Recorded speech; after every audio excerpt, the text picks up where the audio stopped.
Welcome to a new edition of the Neon Jazz interview series with Brazilian-born Poland-based Hammond B-3 organist Daniel Latorre. He reached out to Neon Jazz and talked to us at length about his new 2022 CD called Organization Live. He is a skilled player out of São Paulo, Brazil, who studied piano and specialized in the play of jazz, blues, and rock on the B-3. Over the years, he's had some great teachers. Between jams, shows, workshops, recordings, and special appearances, he has shared the stages with big names like Paice of Deep Purple and Andy Summers of The Police, along with many, many more. He's got a great story. Enjoy this interview. Nice talking to you. Nice talking to you. Where exactly are you located? Right now I am in Poland. Beautiful. Well, I really appreciate you reaching out to Neon Jazz, and I want to talk to you a little bit about, obviously, the new album, Organization Live, but how's everything going with, getting through COVID and, live shows picking back up? How's everything going as a musician? It was, during pandemic, was tough time because not so many concerts and many clubs all over the world crashed. So it was a difficult time. I think this year, last year actually was to be promising, but nothing happened really. And then this year we expect to have more movement about live concerts, but it still is a funnel, It still is a lot of people need to play and not so many opportunities. But we are fighting. Yeah, that's the key. We are fighting. It must feel really good to have an album out. It's a live album. And, especially with a new year and the chances to get out and perform, how does the album release feel? It was also challenging because we recorded in 2021 in a live concert during pandemic. Just the ending of the story.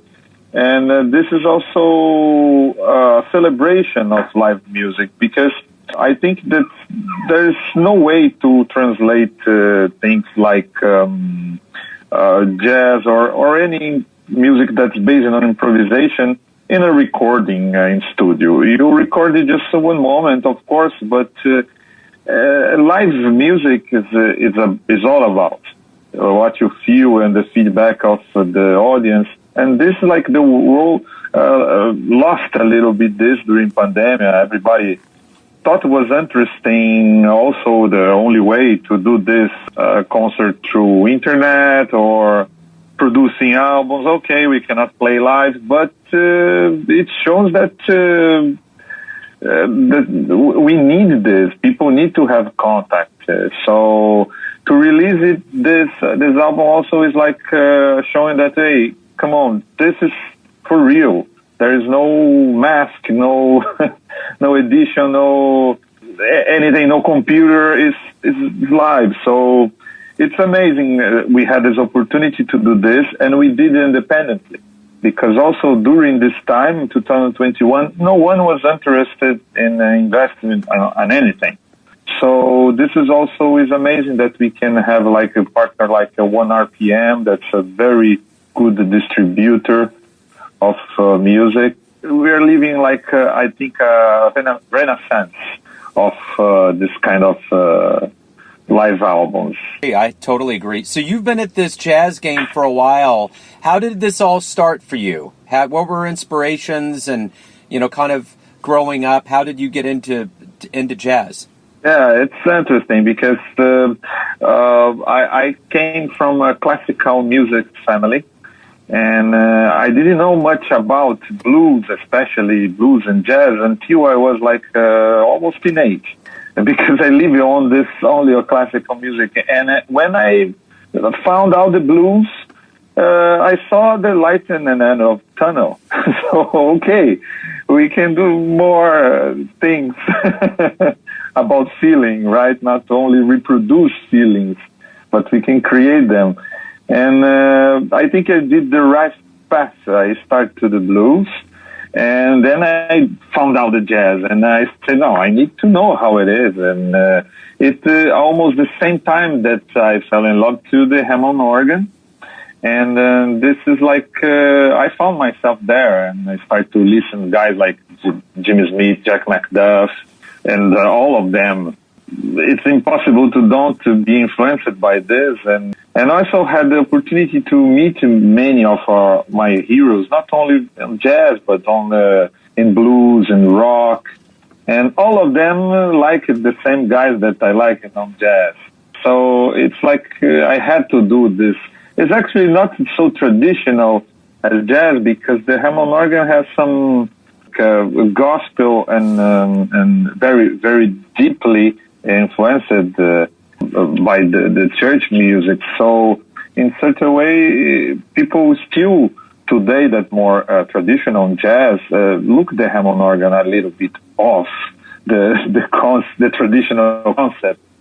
But during the end of 50s and beginning of the 60s, it started to change and give another direction that we call it soul jazz. So this is like, until today for me, it's a pleasure to play, and is the style that I like most to compose on top of this, mix my influence, other influence. So I think it's this. What was the first live show you saw the Hammond B-3 happen in, and what was that show like for you? It's interesting because I'm born in Brazil, in São Paulo, and when I was a kid, I had the opportunity to live a little bit in Kentucky, in Ashland, to be more precise, very near Louisville. And one time in a church, I saw the Hammond first time. It wasn't a concert properly, but it was a service. So it was like, what? This is like, it's amazing, the feeling, the energy on it. So this was like my first contact. But on stage, I think it was a blues. I think it was a B.B. King concert. If I'm not mistaken, I was teenage, and I went to see B.B. King in a very famous house in São Paulo called Bourbon Street. And I was struck by a lightning when I saw this. Oh my God, I need to play this instrument. So, why do you love jazz? Well, I think the freedom of expression that is not possible with any other musical style.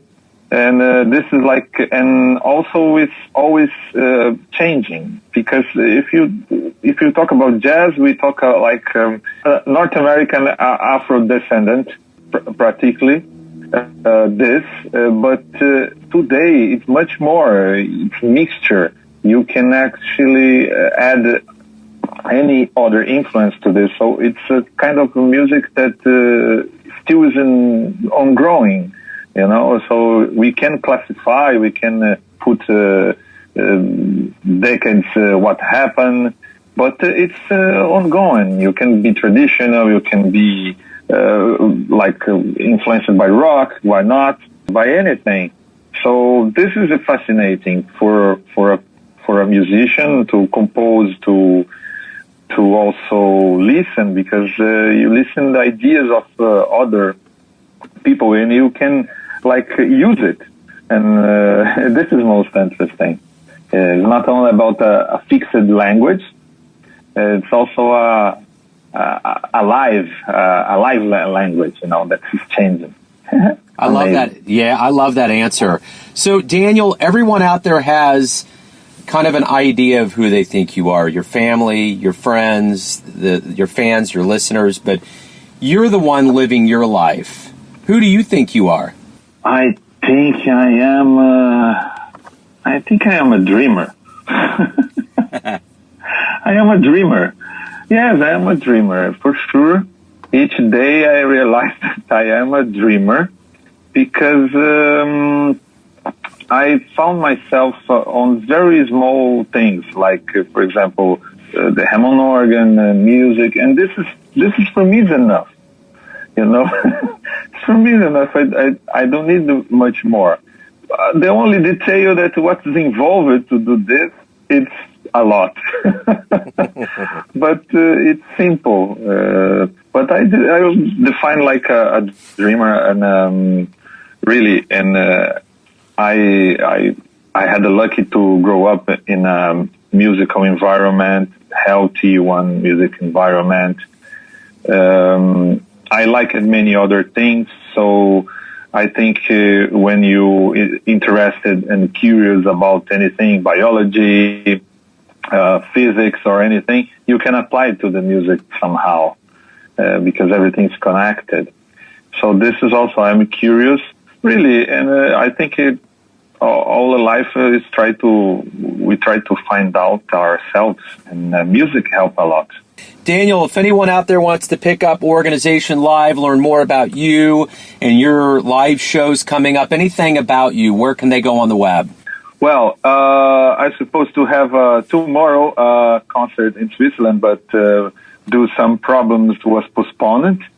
So unfortunately, I'll have to wait a little bit more to do this concert there. But the idea actually was to record more, because the idea for this album is only to revisit some famous tunes that I like it. To complete this, have some compositions that also mix Brazilian rhythms with this language of soul jazz. So there's a bossa nova nicely that the guys here play amazing. I need to record it. And there's a baião, there's a Brazilian rhythm, very interesting. So there's many things to do. So my focus, I think, go on this. Then live, that I think is more directed to festivals and some clubs. So for now, the next adventure is to complete this album, actually.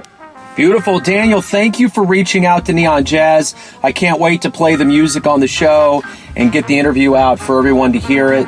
I really appreciate it. Have a great 2023 and good luck with everything. Thank you, Jesus. For you too, it's an amazing opportunity.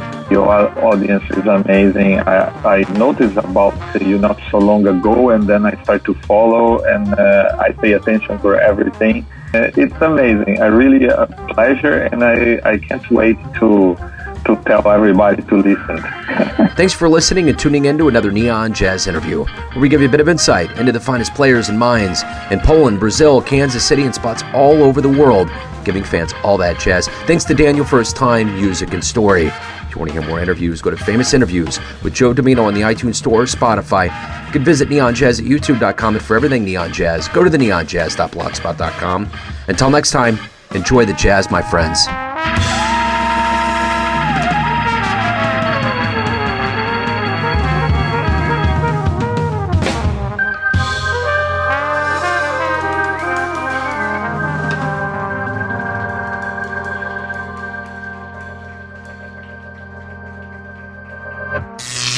Neon Jazz.